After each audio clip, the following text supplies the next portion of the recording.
자, 이제 104페이지 대리의 종류죠. 1번 임의대리, 법정대리. 아까 말씀드린 것처럼 친권자나 후견인처럼 법률 규정에 의해서 대리권이 되면 법정대리고요. 네가 내 대신 세종시 가서 아파트 좀 사라처럼 임의적으로 수권행위를 통해서 대리권이 주어지면 임의대리입니다. 끝이고요. 이게 이제 중요한 게 능동대리와 수동대리가 있죠. 그죠? 한번 생각해보는데 이런 문제입니다. 대리인이 의사표시를 하는 것은 능동대리, 상대방이 하는 것을 받는 것은 수동대리예요. 굉장히 간단하죠? 근데 주의하실 것이 대리의 본질은 능동대리일까요? 수동대리일까요? 능동대리겠죠? 그죠? 다시 한번 뭘 물어줘 보신 것 같은데 대리인이 의사표시를 하는 대리는 능동대리, 상대방이 하는 것을 대리인이 받는 것은 뭐예요? 수동대리잖아요. 대리의 본질은요 능동대리입니다. 왜 그러냐면 수동대리는 상대방이 하는 것을 받는다는 것은 대리인 쪽에서는 의사결정을 안 하죠. 수동대리는 누가 의사결정을 해요? 상대방이 하는 거죠. 그죠?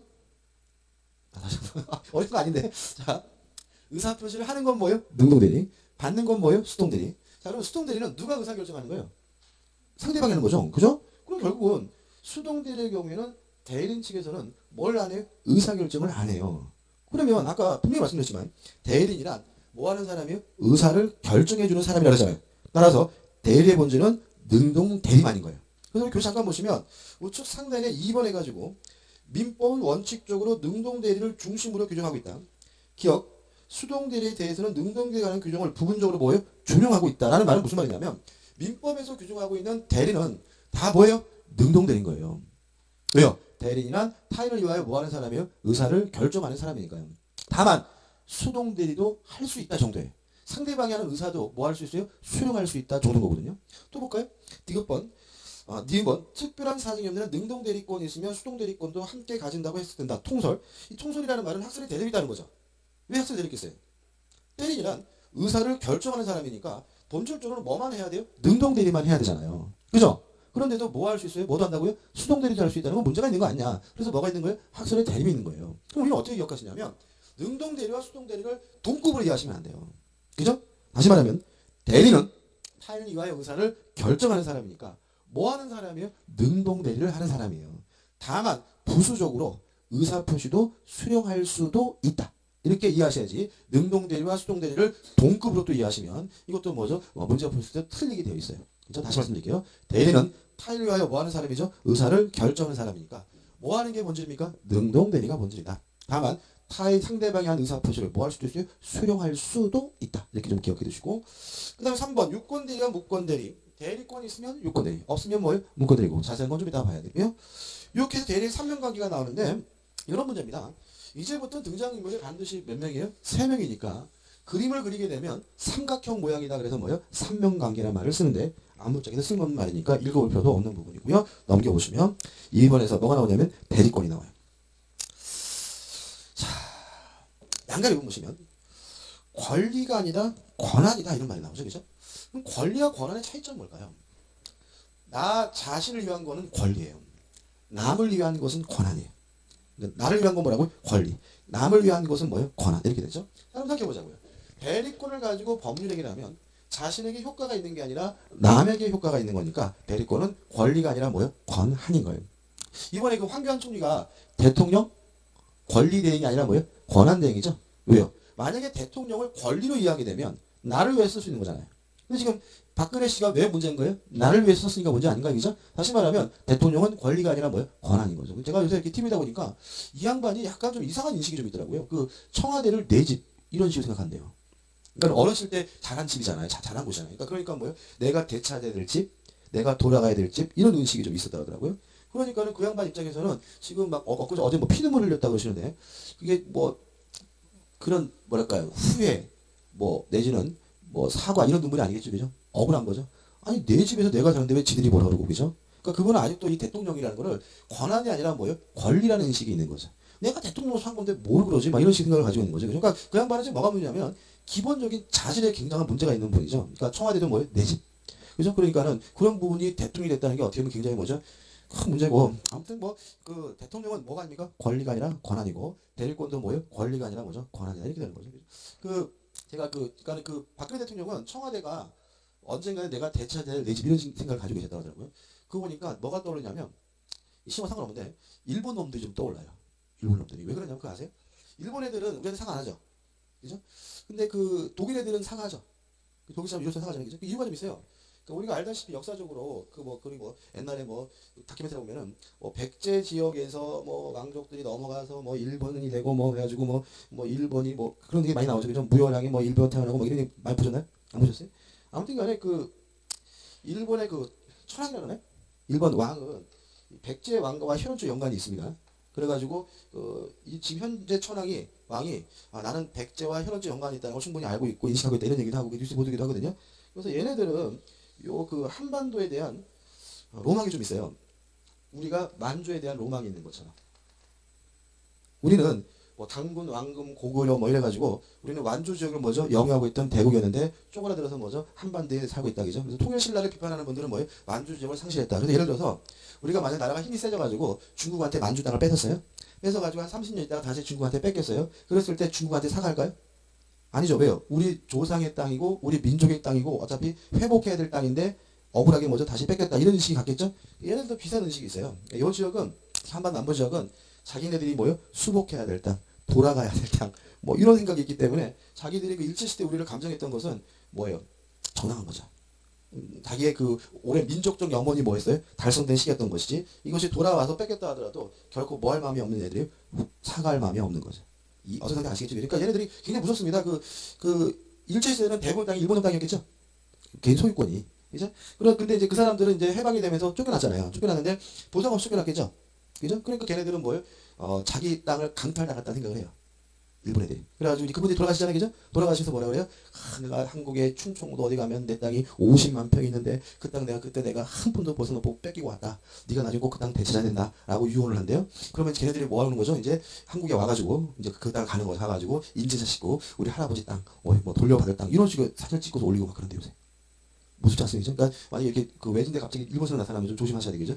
아파트 놓고 우리 땅, 내 아빠하고 내 땅이 아파트 들어서네. 이럴 수도 있는 상황이에요. 그러니까 얘네들은 결코 우리한테 영원히 뭐 할 마음이 없어요. 사과할 마음이 없는 민족인 거죠. 근데 꼭 박근혜 그 양반이 그런 행동을 하는 것 같아 지금 막. 그러니까 자기가 되찾아야 될 집을 찾아서 내가 살고 있고 내가 대통령으로 당연히 할 일을 했는데 왜 니들은 나를 핍박하느냐, 그죠? 그러니까 어떻게 피눈물이 나시겠죠, 그죠? 근데 그분에 대한 뭐죠? 기본 자질 문제가 되는 거죠. 근데 아무튼 정선이 생각을 못 하셨죠, 그죠? 어렸을 때 청와대에서 자라셨고 한 번도 그분이 자기 손으로 돈 번 적도 없으세요?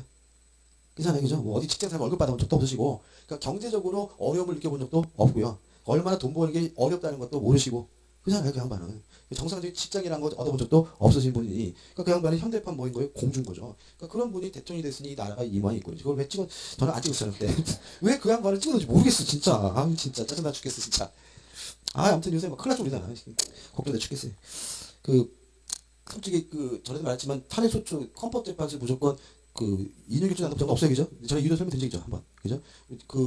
뭐 뉴스 보니까 뭐 1월 말에 끝날지도 모르고 거짓말, 이거 소리하는 거 아마 임기 치를 것 같아요. 제가 봤을 때는 현실적으로 지금 탄핵소추 심판 절차는 이렇게 호락호락 하지 않고요. 제가 봤을 때는 임기까지 채울 것 같은데. 임기 채우는데 문제 뭐냐면 임기를 거의 채울 것 같은데 채우게 되면 그냥 이게 뭐예요, 그냥 대통령도 아닌 뭐 그런 상태에서 나라가 계속 나락으로 빠질 것 같으니까 문제죠. 그 다음에 이제 이 4번에서 대리의 기초적 내부관계가 나오고요. 설명드릴 겁니다. 그 다음에 2번 대리권의 발생 원인 해가지고 하단에 1번 법정 대리권의 발생 원인이 나오는데 이 법정 대리의 발생 원인은 법률 규정이에요. 자책칸에 나와 있는 내용은 시험 범위가 아니에요. 보실 필요 없고 그냥 우리는 법정 대리권의 발생 원인은 뭐라고요? 법률 규정이다. 구체적인 내용은 뭐가 아니에요? 시험 범위가 아니니까 신경 쓸 필요 없고. 그래서 법정대 얘들 굉장히 많이 나오잖아요. 우리는 뭘 생각하시면 돼요? 친권자를 생각하시면 되는 거예요. 그냥 여러 가지 평생 하지 마시고. 그다음 혹시 보시면 이민대리권의 발생 원인 해가지고 뭐가 나오냐면 수권 얘기가 나와요. 좀 까다로운 부분이 있는데 좀 설명 좀 드릴게요. 자, 갑이 을에게 이렇게 얘기했어요. 네가 세종시에 가서 아파트 좀 살래? 이거 우리가 수권행위라고 해요. 숫자가 줄 숫자예요. 그래서 권한을 주는 행위 이렇게 되는 거죠. 의사표시인가요? 네가 내 대신 세종시에 가서 아파트 좀 살래? 의사표시예요? 아니에요? 의사표시죠? 갑이 뭘 원해? 아파트 사기 원하잖아요? 그러면 수권행위 속에 의사표시가 있으니까 얘는 명백히 뭐인 거예요? 법률행위인 거예요. 근데 법률행위가 두 가지잖아요. 계약도 있고 뭐도 있어요? 단독행위도 있는 거죠. 자, 그럼 생각해보자고요. 만약에 네가 내 대신 세종시 가서 아파트 좀 살래? 라고 그랬더니 응 알았어 라고 승낙을 해야 비로소 을은 대리인이 되는 거다 라고 이해한다면 수권행위를 뭐로 이해하는 거예요? 계약으로 이해하는 거고요. 그런 거 필요 없다. 갑이 을에게 일방적으로 대리권을 주는 거다. 따라서 을로부터 승낙을 받을 필요가 없다 라고 이해하면 뭐예요? 단독행위로 이해하는 거죠. 이해되시나요? 그죠? 이게 응답. 야 네가 내 대신 세종시 가서 아파트 좀 살래? 라고 했더니 을이 싫어 인간은 안 할래 라고 했을 때 계약으로 보게 되면 을은 뭐가 아닌 거예요? 대리인이 아닌 거고. 그죠? 생각 안 했으니까. 단독행위로 보면 싫어 안 할래 그래도 을은 이미 뭐가 된 거예요? 대리인이 된 거다라고 이해가 되겠죠. 그죠? 그죠? 이해되시죠? 여기서부터 이상하면 안 되겠죠? 자, 중요한 게 뭐예요? 계약과 단독행위 차이점. 계약은 뭐라고요? 승낙을 얻어야 성립하는 법률행위가 뭐예요? 계약. 단독행위가 뭐라고요? 승낙을 받지 않고 일방적으로 하는 법률행위가 뭐예요? 단독행위. 그죠? 됐죠? 굉장히 중요한 논점이라고 했어요. 전에도 우리가. 다시 한번. 수권행위를 계약으로 본다면 얘가 대리인이 되려면 뭐가 필요해요? 승낙이 필요하니까. 싫어 나 안 할래 라고 하면 그건 뭐가 아닌 거예요? 대리인이 아닌 거죠. 근데 만약에 수권행위를 단독행위로 보면 싫어 안 할래 이래도 얘는 뭐예요? 대리인인 거죠. 왜요? 단독행위는 상대방으로부터 뭘 받을 필요 없어요? 승낙을 받을 필요가 없으니까. 자, 우리 상식적으로 수권행위를 뭐로 이해하게 돼요? 계약으로 이해하게 되는데 우리 교재 보시면 우측 상단에 이 수권행위의 법적 성질에 대해서 통설은 상대방 있는 단독행위로 이해한다. 이렇게 나오죠. 그죠? 107페이지, 107페이지 위에서부터 5번째 줄, 다시 한번 4번째 줄, 수권행위의 법적 성질. 통설은 상대방 있는 단독행위로 이해한다. 이렇게 나왔잖아요. 그죠? 그러면 수권행위는 뭐가 아니라는 얘기예요? 계약이 아니라는 얘기예요. 수권행위를 하고자 할 때 상대방으로부터 뭘 받을 필요 없다는 얘기예요? 승낙을 받을 필요가 없다는 얘기예요. 그럼 결과적으로 우리 싫어 나 안 할래. 그래도 이미 그럼 뭐가 된 거예요? 대리인이 됐다는 얘기예요. 말이 안 되는 거잖아요. 이렇게 말이 안 되게 이해하는 이유를 이해하셔야 되는데 수권행위 이렇게 단독행위로 이해하는 이유는 민법 117조 때문에 그래요. 민법 117조에 어떤 규정이 있냐면 제한 능력자도 대리인이 될 수 있다라고 명문으로 규정을 두고 있어요. 따라서 미성년자도 피한정 후견인도 피성년 후견인도 뭐가 될 수 있냐면 대리인이 될 수 있어요. 명문으로. 그죠? 생각해보자고요. 만약에 수권행위를 계약으로 이해해가지고 우리 승낙을 해야 대리인이 된다라고 이해를 하게 되면 결과적으로 제한 능력자는 뭐가 되지 못해요? 대리인이 되지 못해요. 왜냐하면 제한 능력자는 독자적으로 뭘 못해요? 승낙을 못하니까요. 그래서 우리 학생은 어쩔 수 없이 이 117조 때문에 누구도 대리인이 돼야 되는 거예요? 제한 능력자도 대리인이 되니까 수권행위는 상대방에게 일방적으로 하는 뭐로 이해합니까? 단독행위로 이해한다는 거죠. 이해되시죠? 그죠? 됐죠? 그 다음 이제 그러면 대리권을 일방적으로 주는 건데 아무한테 주느냐? 주는 이유가 있겠죠. 그죠? 예를 들어서 갑과 을이 둘이 친구여서 대리권을 줬다. 그럴 수 있죠. 친구야, 네가 내 대신 아파트 좀 사자. 그죠? 아니면 갑과 을이 부부여서 대리권을 주는 경우도 있겠죠. 여보, 당신이 내 대신 세종시 가서 아파트 좀 사. 이게 일반적이잖아요. 그죠? 그죠? 아니면 갑이 사장이고 우리 직원이어서 고용관계에서 대리권을 주는 경우도 있을 거고 아니면 갑이 을에게 사무처를 부탁했다 위임을 해서 대리권을 주는 경우도 있을 텐데 이 대리권을 주는 이유를 통칭해서 뭐라 그러냐면 기초적 내부 관계라고 해요. 그래서 좌측에 중간에 4번 대리와 뭐요? 기초적 내부 관계 또 나와 있고 또 우측에 또 나와요. 우측에 중간에 또 4번 해가지고 수권행위가 뭐가 나옵니까? 기초적 내부 관계란 말이 나오는 거예요. 그죠? 자 그럼 생각해보자고요. 수권행위와 기초적 내부 관계는 별개의 문제죠. 그죠? 친구라고 당연히 대리권 있는 건 아니잖아요. 그죠? 따라서 수권행위와 기초적 내부 관계는 별개의 문제이다 해서 우측에 중간에 4번 가로에 수권행위의 뭐예요? 독자성이라고 나오는 거죠. 그리고 하단에 보시면 니은 수권행위의 뭐예요? 독자성까지 나온 거예요. 그죠? 이해되시죠? 그죠? 그죠? 자, 근데 문제는 뭐냐면 요 기초적 내부 관계가 해소가 됐을 때 수권에 영향을 주느냐 안 주냐 문제인데 기초 내부 관계가 무효면 수권은 당연히 무효가 된다. 이렇게 이해하는 게 아니라 유인성. 기초 내부 관계가 무효가 되더라도 수권에 영향을 주지 않는다. 단절됐다. 이렇게 이해하는 견해가 뭐예요? 무인성이 되는 거예요. 그래서 우측 하단에 보시면 밑에서 5번째 문제. 수권행위의 뭐예요? 유인성, 무인성 문제가 나오는 거죠. 한 장 넘겨볼게요. 넘겨보시면 니은번 무인설에 의하면 디귿번 유인설에 의하면 이렇게 나와있죠. 자, 우리 저자분은 학설을 설명하고만 있고 어떤 학설이 우리 판례 태도인지는 적어놓고 있지 않은데 우리 판례는 뭘 취하냐면 무인설을 취해요. 판례는 뭘 취한다고요? 무인설. 따라서 기초적 내부관계가 해소가 되더라도 뭐에는 영향을 안 줘요? 수권에 영향 주지 않아요. 우리 판례 뭘 취해요? 무인성을 취해요. 자, 이런 얘기입니다. 갑과 부부예요.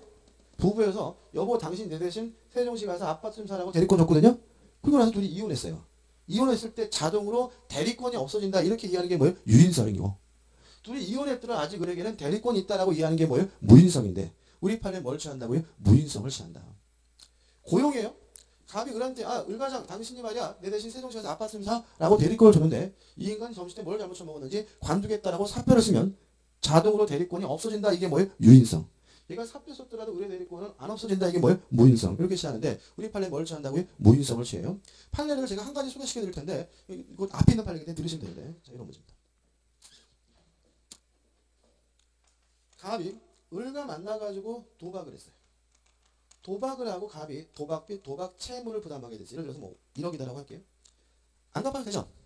반사적이니까. 현실은 안 그렇죠. 제일 무서운 빚이 뭐예요? 도박빚이라는 얘기죠. 그래서 갑이 고민하다 을한테 되는 거죠. 내가 너한테 줄 현금은 없다. 근데 내가 아파트 한 채를 가지고 있는데 네가 내 대신 아파트를 팔아가지고 그 돈에서 1억 가져가라. 그러면 네가 내 대신 아파트를 팔아가지고 뭘 한 거죠? 수권행위를 한 거죠. 그래서 우리 갑의 대리인으로서 병과 만나가지고 매매 계약을 했을 때 이 매매 계약 효과는 어떻게 되느냐? 또 갑이 병에게 이전 등기를 해줬을 때 병이 적법하게 소유권을 취득할 수 있느냐? 이 문제인 거예요. 한번 생각해보죠. 지금 갑이 을에게 대리권을 줬습니다. 수권행위를 했어요. 왜요? 도박빚을 갚으려고요. 그러면 기출 내부관계가 뭐예요? 도박 채무를 변제하는 건데 이거는 반사회적에서 뒤에 무효죠. 근데 만약 우리 판례는 뭘 취해? 무인성을 취하니까 이게 반사회적에서 무효라 하더라도 수권행위는 뭘 안 줘요? 영향을 안 줘요. 그죠? 영향 안 준다고요. 따라서 을은 적법한 대리인인 것이고 이 매매계약도 적법하고 뭐예요? 유효한 것이니까 병은 등기를 갖췄다면 적법하게 무엇을요? 소유권을 취득한다는 것이 우리 판례 입장입니다. 왜냐하면 기출 내부관계가 무효, 취소, 해 등으로 해소가 되더라도 뭐에는 영향을 안 줘요? 수권행위에 영향을 안 준다라는 뭘 처음이가 무인성을 취하고 있기 때문에 그렇습니다. 6번 수권행위 하자는 수권행위 누가 한 거죠? 본인이 한 것이니까 본인을 기준으로 결정하고요. 1번 수권행위 철회 효과가 발생하기 전에 할 수 있으니까 이미 대리인이 대리 행위를 하기 전에 뭐죠? 할 수가 있고요. 그 다음에 3번 대리권의 범위해 가지고 나오는데 이 대리권의 범위에 대해서는 아주 시험 문제가 잘 나와요. 일단 법정 대리인이 뭘 할 수 있는지는 법률 규정에 의해서 결정이 될 텐데 그 법률 규정은 시험 범위가 아니기 때문에 신경 쓸 필요가 없고요. 우리는 뭘 신경 써야 되냐면 임의 대리권의 범위예요. 근데 임의 대리권의 범위는 결국은 요 수권행위를 해석해 보면 알 수 있겠죠. 그죠? 땅 사라 그러면 땅 살 수 있는 거죠. 그죠? 집 사라 그랬으면 뭐예요? 집 살 수 있는 거고. 저당권 설정하라 그랬으면 뭐예요? 저당권 설정할 수 있는 거잖아요. 다시 말하면 임의 대리인이 뭘 할 수 있는지는 결국 수권행위 내용을 해석을 하면 그 사람이 뭘 할 수 있는지를 뭐 하게 돼요? 알 수 있게 되는데 문제가 되는 것은 뭐냐면 수권행위를 해석해 봤더니 매도에 관한 수권이 있다라고 해석이 됐을 때 이 사람이 뭘 할 수 있는지를 정리하셔야 돼요. 첫째, 가능한 거. 매매계약 체결할 수가 있습니다. 어떻게 하는지 아시겠죠? 그죠? 자, 지금 임의 대리인이 뭘 할 수 있는지는 수권행위를 해석해보면 알 수 있다. 땅 팔라 그러면 뭐예요? 땅 팔 수 있고 저당권 설정하라 그랬으면 뭐예요? 저당권 설정할 수가 있는데 해석을 해봤더니 매도에 관한 뭐가 있다고요? 수권이 있다는 사실이 확인이 됐어요. 그러면 땅 팔라 그랬다고요. 그죠? 그럼 이 사람이 뭘 할 수 있느냐? 당연히 팔 수 있겠죠. 그죠? 매매계약 체결할 수가 있고요. 그죠? 그잖아요. 두 번째, 매매 대금을 수령하는 것도 가능하다는 거 기억해 두셔야 되고 세 번째, 대금 지급 기한을 연기해 주는 것도 가능하다는 게 판례 입장이에요. 왜냐하면 대리인은 단순히 남을 위해서 일해주는 사람이 아니라 스스로 뭐 하는 사람이 의사를 결정하는 사람이니까요. 따라서 대리인이 스스로 판단했을 때 연기해 주는 것이 본인에게 이득이 된다고 생각된다면 연기해 주는 것도 뭐예요? 가능한 거예요. 따라서 매도에 관한 수권이 있으면 매매 계약 물론 체결할 수 있고요. 대금을 뭐 할 수도 있어요? 받을 수도 있고 대금 지급 기한도 뭐 할 수 있어요? 연기해 줄 수가 있어요. 그럼 뭘 못하느냐? 불가능한 건데. 첫째, 처분을 못한다. 이게 무슨 말이냐면 매매 계약을 통해서 뭔가를 갖게 됐어요. 근데 그거를 팔아먹으려면 또다시 뭐가 필요한 거예요? 수권이 또 필요한 거예요. 그죠? 다시 말하면 예를 들어가지고 팔아달라 그래서 돈 대신 뭐 땅을 대신 받았다. 그건 가능한데 그 땅을 또 팔아먹으려면 뭐가 필요해요? 별도의 또 수권이 필요하니까 뭐는 못하는 거예요? 처분을 못한다 이렇게 되고요. 그 다음에 대금을 면제해 줄 수는 없어요. 연기해 줄 수 있어요. 근데 일부든 전부든 뭐 할 수는 없어요? 면제할 수는 없다. 왜냐하면 면제하는 것은 항상 본인에게 뭐가 될 수 없어요? 이득이 될 수가 없기 때문에. 그 다음에 세 번째로 취소할 수도 없고 해제할 수도 없어요. 실제 이번에 시험이 잘 나오는데 왜 취소할 수 없고 왜 이 사람이 해지할 수 없는지는 조금 이따 이유를 말씀드릴 거고 일단 기억해 두시고 여기 어디 나오냐면 우측에 한 장을 더 넘겨오시면 박스에 나오는 판례들이에요. 지금 박스에 일반적 해석해서 1번부터 8번까지 나왔잖아요. 요 판례를 정리하면 요렇게 된다 이거예요. 간단하죠? 그죠? 판례 잠깐 볼까요? 1번 어쩌고저쩌고 해가지고 의사표시를 뭐 할 수 있어요? 수령할 수도 있다 라는 판례고 2번 어쩌고저쩌고 해가지고 매매 대금을 뭐 할 수 있어요? 수령할 수 있다는 얘기고 3번 대금 지급 기한을 뭐 할 수 있어요? 연기해 줄 수 있다. 4번 연기하고 빌려준 돈을 뭐예요? 받을 수 있다. 그 다음에 4번 해제는 못한다. 해제는 못하고 처분은 못한다. 그 다음에 6번 대금을 뭐예요? 수령할 수는 있지만 처분은 못한다. 그 다음에 7번 일부든 전부든 뭐 할 수 없어요? 면제할 수 없다. 8번도 뭐예요? 처분할 수 없다는 뜻이에요. 그래서 결과적으로 8가지를 다 외워야 되는 게 아니라 어떻게 크게 간단하게 좀 기억해 두시고 왜 그런지에 대해서 뭐가 필요해요? 이해가 필요한 거예요. 이해되시죠? 이해 안 되는 거 있어요? 없죠? 그죠? 그러니까 이게 민법이 뭐냐면 자꾸 찢어발기시면 안 돼. 이거는 막 지역적으로 찢어발겨가지고 막 이거를 막 8개, 9개, 10개 이렇게 외우는 건 의미가 없어요. 왜냐면 여기 전부가 아니니까. 실제 판례는 뭐예요? 10,000개, 1,000개인 거예요. 왜 그래? 사람 사는 얘기니까 얼마나 다양하겠어. 그러니까 그런 걸 다 외울 수는 없으니 결과적으로 어떻게 되는 거예요? 큰 틀을 내가 자꾸 어떻게 해요? 기억하시고 왜 그런지에 대해서 뭐야? 자꾸 이해하셔야 돼. 받아들이셔야 되고 이런 거죠. 매매대금 수령할 수 있고 이게 아니라 능동 대리를 하는 거지만 수동 대리도 할 수 있으니까 대금을 뭐 할 수도 있어요? 받을 수 있구나. 그죠? 그 다음에 스스로 뭐 하는 사람이 의사를 결정해 주는 사람이니까 연기해 줄 수도 있겠다. 근데 왜 면제 못하지? 연기하는 것은 본인에게 이득이 될 수 있지만 면제는 항상 본인에게 뭐예요? 불이익한 거니까. 그죠? 그 본인 대리인이 결정 문제가 아니겠구나 라고 자꾸 어떻게 내 거를 만드시고 이해하시면서 접근하셔야 돼요. 그 다음 두 번째 문제는 해석을 했는데 모르겠어요. 대리권의 범위가 명확하지 않아요. 그때 우리 민법 118조에서 결정이 돼요. 그것은 어디냐면 앞에 한 장 앞에 보시면 109페이지에 내려 보시면 어쩌고저쩌고 나와 있는 건 뭐냐면 대리권은 있긴 한데 그 범위가 명확하지 않은 사람이 뭘 할 수 있느냐 가지고 뭐가 나와 있죠? 118조? 108조인데? 108조 같은데? 118조가 나와 있지, 그죠? 이것도 보자고요. 가능한 경우. 첫째, 보존행위 할 수 있고요. 두 번째, 성질이 변하지 않는 범위 내에서 이용행위 할 수 있고 계량행위 할 수가 있어요. 요거까지 이번에 차이점 아시겠죠? 요거는 뭐라고요? 해석을 해봤더니 매도에 관한 수권이 있으면 뭘 할 수 있냐 문제고 요거는 해석을 했는데 뭘 할 수 있는지 알 수 없으면 그때 정해지는 건 뭐예요? 118조 이거 구분하셔야 되고 요거는 뭐예요? 또 혼합해서 기억하지 마구마구 뭐예요? 헷갈려요? 어려우세요? 예를 들어볼게요. 민법 118조는 가장 대표는 얘가 이런 겁니다. 갑과 을이 부부인데 남편이 일요일날 집에 자빠져 누워가지고 TV 보다가 말고 갑자기 이도피에 사는 아이들이 너무나 걱정돼. 요 아이들을 위해서 세계 평화를 위해서 어쩌고 하더니 갑자기 이 그자 인간이 아프리카로 떠났어요. 그래가지고 연락도 안 되고 환장하겠어요. 요때 을이 뭘 할 수 있는지는 요 118조에서 결정이 돼요. 일단 남편의 재산을 뭐 할 수 있어요? 보존할 수 있겠죠. 또 성질이 변하지 않는 범위 내에서 뭐요? 이용행위와 계량행위를 할 수가 있어요. 그죠? 그럼 못하는 게 뭐냐? 상조 접근해 보세요. 보존행위와 이용 계량행위는 할 수가 있지만 처분행위는 못한다. 그죠? 남편이 떠나니까 아싸 해가지고 남편 아파트 팔아먹고 꽃미남과 다시 만난다 이런 건 안 된다 이런 얘기죠. 그죠? 그 다음에 성질이 변하지 않는 범위 내에서 이용 계량행위를 할 수 있다는 말은 역으로 말하면 성질이 변하는 이용행위와 계량행위는 뭐예요? 할 수가 없다 이렇게 되는 거죠. 그럼 이런 거 어떨까요? 남편 아파트를 임대할 수 있을까요? 우리? 일단 이 아파트를 임대하는 것은 처분행위는 아니죠. 무슨 행위? 이용행위죠. 아파트를 임대한다 그래서 아파트 성질이 뭐하진 않아요? 변하진 않죠. 그래서 성질이 변하지 않는 이용행위에서 무엇도 들어가냐면 임대도 들어간다. 이거 아마 교재 보시면 잡다한 얘기가 많이 나오는데 다 쓸데없어요. 그죠? 다시 말하면 본인의 부동산을 뭐 할 수 있다고요? 임대할 수 있다. 왜냐하면 본인의 부동산을 임대하는 것은 이용행위고 아파트를 임대한다 해서 그 아파트 성질이 뭐하지도 않아요? 변하지도 않으니까. 그죠? 그럼 여기서 마음에 안 드나요? 이런 얘기입니다. 이 인간이 떠났는데 세입자한테 전화 왔어요. 이달 말에 계약기간 끝나는데 이 아파트 다시 재계약하실 거야 아니면 임대를 올리실 거라고 물어보면 을 스스로 뭐 할 수 있는 거예요? 결정할 수가 있는 거죠. 이해되시죠? 그죠? 항상 대리는 뭐 하는 사람이라고요? 의사를 결정하는 사람이 잊지 마시기 바라고 꼭 정리해 두시기 바랍니다. 솔직히 118조가 중요한 게 뭐예요? 이게 더 중요한 거예요. 그죠? 넘깁니다. 넘기셔가지고 이제 박스 밑에 뭐가 나오냐면 대리권에 제한해가지고 자기계약 쌍방대리의 금지가 나옵니다.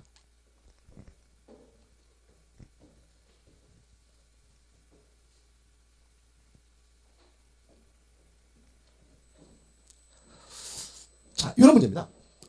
갑이라는 사람이 A라는 토지를 가지고 있어요. 근데 그한테 네가 내 대신 땅 좀 팔아다오. 매도에 관한 수권, 권한을 줬어요.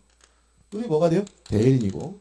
매도에 관한 수권이 있다면 우리는 뭐 할 수 있어요? 매매할 수가 있는 거죠. 그죠? 근데 문제는 우리 갑의 땅을 팔아주려고 가서 보니까 마음에 들어요.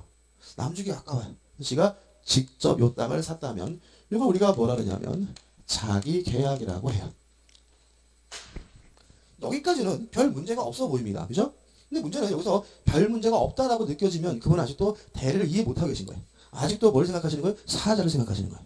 자, 대리는 스스로 뭐 하는 사람이에요? 의사를 결정하는 사람이에요. 따라서 자기 계약을 하게 되면 매도에 관한 의사결정을 누가 하게 돼요? 의리하죠. 그죠? 매수에 관한 의사결정 누가 해요? 의리하죠. 다시 말하면 모든 의사결정을 누가 혼자 하게 돼요? 의리 혼자 하기 때문에 막말로 매매리금 10원 그래도 할 말이 없게 돼요.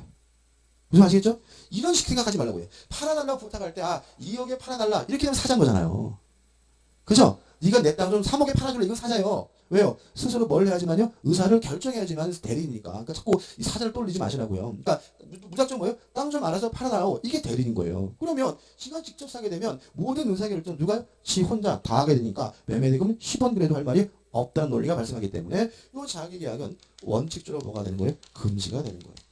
이해되시죠? 물론 3억에 팔아다오. 내가 3억에 살고 상관없는 거. 걔는 대리인이 아니라 뭐예요? 사자니까. 무슨 아시겠죠? 그죠? 쌍방대리도 이런 겁니다. 병도 공교롭게도 을에게 좋은 땅 있으면 사다오. 매수에 관한 뭘 했냐면 수권을 했어요. 그래서 을이 갑과 병을 대리해서 계약을 했다면 이런 경우 우리가 뭐라 하냐면 쌍방대리고요. 쌍방대리도 마찬가지로 매도에 관한 의사결정, 매수에 관한 의사결정 모두 누가 혼자 하게 돼요? 을 혼자 하기 때문에 이것도 원칙적으로 뭐가 되는 거예요? 금지가 되는 거예요. 이해되시죠? 자, 그럼 여기서 예외도 알 수 있어요. 예외도. 끝난 겁니다. 왜 금지하느냐? 대리인이 혼자 의사를 결정하기 때문에 본인들이 피해를 볼까봐 뭐예요? 금지하는 거다. 그죠? 그러니까 본인이 냅둬라, 신경 쓰지 마라 라고 한다면 굳이 뭐예요? 말릴 일이 없으니까 본인의 허락이 있으면 뭐예요? 자기계약상방대리 뭐예요? 가능한 거고요. 이해되시죠? 그죠? 또 단순한 채무를 이행하는 것도 뭐죠? 가능하다. 끝이 배상 안 할 거죠? 다시 정리할게요. 자기계약을 하거나 쌍방대리를 하게 되면 모든 의사결정을 대리인이 혼자서 하기 때문에 본인에게 피해를 갈까봐 원칙적으로 뭐가 됩니까? 금지가 됩니다. 따라서 본인의 허락이 있으면 가능하고요. 또 이미 확정된 채무를 이행하는 것도 예외적으로 허용된다 정도만 기억하시면 됩니다. 끝입니다. 한 장을 넘겨보시면 이제 뭐가 나오냐면 공동대리가 나와요. 자, 이런 문제입니다. 대리인이 여러 명의 수인이면 원칙이 각자 대리입니다. 원칙이 뭐죠? 각자 대리.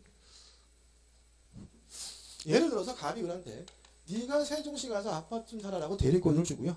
병한테도 네가 내 대신 세종시 가서 아파트 좀 살아라고 해서 을도 대리인이고 병도 대리면 각자 대리가 원칙이란 말은 각자 알아서 할 일 하면 되는 거예요. 이게 뭐예요? 원칙이에요. 다만 대리인이 여러 명이고 특별히 공동으로 하라는 제한을 가하게 되면 이게 뭐가 되냐면 공동 대리가 돼요.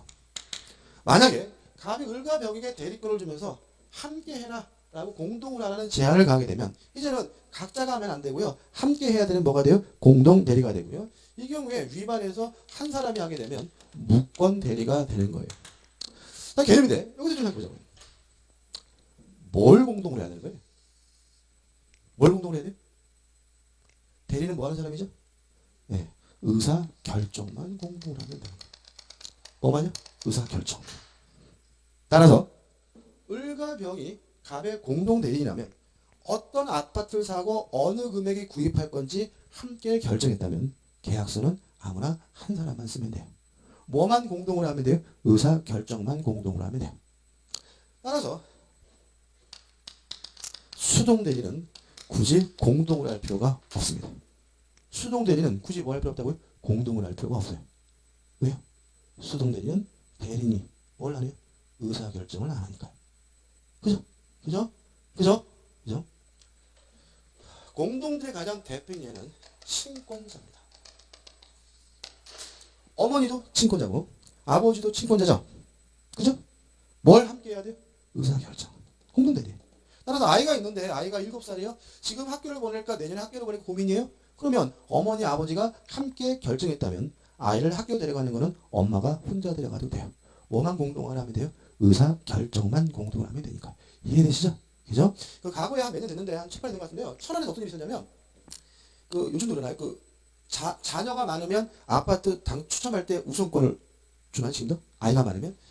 무주택인가요? 그러니까 천안에 어떤 일이 있었냐면 저는 뭐야 개똥이 엄마 나 이번에 아파트 생각하는데 애가 많으면 우선권 준대거든. 자기 좀 나한테 입양해줘. 어디서 아시겠죠? 그죠? 그랬더니 개똥이 엄마가 진짜 친한 우리 나버리 알아서 내가 자기한테 우리 아들 입양시키고 입양을 보내버린 거야. 이거를 입양을. 그 출순위 높여준다고. 진짜 지새끼를. 그래가지고 막 뉴스에서 막 나와가지고 막 그게 이제 그 남편에 대한 범죄처럼 막 나왔는데 뭐가 문제인 거예요? 그 아줌마가 뭐가 문제인 거예요? 그죠? 친권자는 뭐예요? 공동대리니까 아이를 입양 보낼지 안 보낼지 부부가 뭐예요? 함께 결정해야 되는 거죠. 근데 엄마 혼자 결정해서 그 아이를 입양을 보냈다면 공동대리 제한을 뭐예요? 위반한 것이니까 그 입양 행위는 뭐예요? 무권 내린 거예요. 따라서 남편이 추인하지 않는 한 그 입양은 뭐예요? 무효이기 때문에 가족관계 등록부에서 그 내용은 뭐가 돼요? 삭제돼야 되는 겁니다. 그죠? 근데 문제는 뭐냐면 이게 원래 공적 문서에서 삭제가 되면 화이트로 지우는 게 아니라 주말이라서 이게 금긋죠 이렇게 흔적이 남아요. 영원히. 그러니까 나중에 이제 얘가 결혼하려고 이렇게 가족관계 등록도 봤더니 우리 남친이 뭐예요? 입양 갔다가 돌아왔어 막 이러면 오빠 진짜 친아들 맞아 막 이런 거잖아 그 상황이. 근데 거기서 우리 엄마가 많이 세상에 막 이렇게 얘기한다가 믿으면서 이렇게 되게 아무튼 참 웃긴데 아무튼 공동대리 대표님이 뭐죠? 친권자입니다. 이 정도만 기억하시면 되고 우측 하단에 보시면 우측 중간에 보시면 5번에서 뭐가 나오냐면 대리권 남용이 나오는데 좀 쉬었다 보도록 하겠습니다.